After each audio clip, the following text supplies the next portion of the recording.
নিশা অৰুণাচল প্ৰদেশৰ চাংলাং জিলাৰ মেয়ৰ অসম ৰাইফলছৰ শিবিৰত উত্তপ্ত পৰিস্থিতি। মেয়ৰ অল্ড প্লোন নামৰ গাঁৱৰ গাঁওবুঢ়াক অসম ৰাইফলছে গাঁৱৰ পৰা গ্ৰেপ্তাৰ কৰি অনাক লৈ গাঁৱৰ ৰাইজে উত্তপ্ত কৰি তোলে মেয়ৰ অসম ৰাইফলছৰ শিবিৰ। পৰিস্থিতি নিয়ন্ত্ৰণৰ বাবে অসম ৰাইফলছৰ জোৱানসকলে লাঠি চাৰ্জ কৰে যদিও উত্তেজিত ৰাইজে শিবিৰত শিলাবৰ্ষণ কৰে।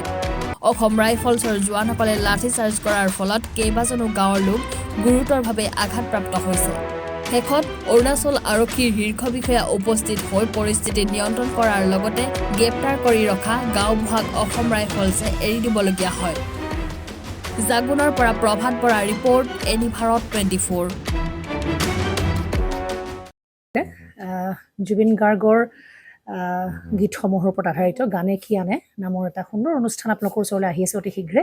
অহা 15 আগষ্টৰ পৰা ধেমাজিৰ পৰা প্ৰথম অডিশ্যন আৰম্ভ হ'ব আৰু সেই অডিশ্যনৰ যোগেদি বিভিন্ন কণ্ঠশিল্পীসকলে যিসকলে এই অনুষ্ঠানত যোগদান কৰিব বিচাৰে তেওঁলোকে এই অডিশ্যনৰ যোগেদি আগবাঢ়ি আহক আৰু জুবিন গাৰ্গৰ বহুত ভাল লগা গান আমি সদায় শুনি আহোঁ আৰু আপোনালোকৰ যদি ভাল লগা গান থাকে জুবিন গাৰ্গৰ আপোনালোকে গাই ভাল পায় তেন্তে অডিশ্যনত যোগদান কৰক। মোৰ ফালৰ পৰা আন্তৰিক শুভকামনা থাকিল এই সম্পূৰ্ণ অনুষ্ঠানটোলৈ।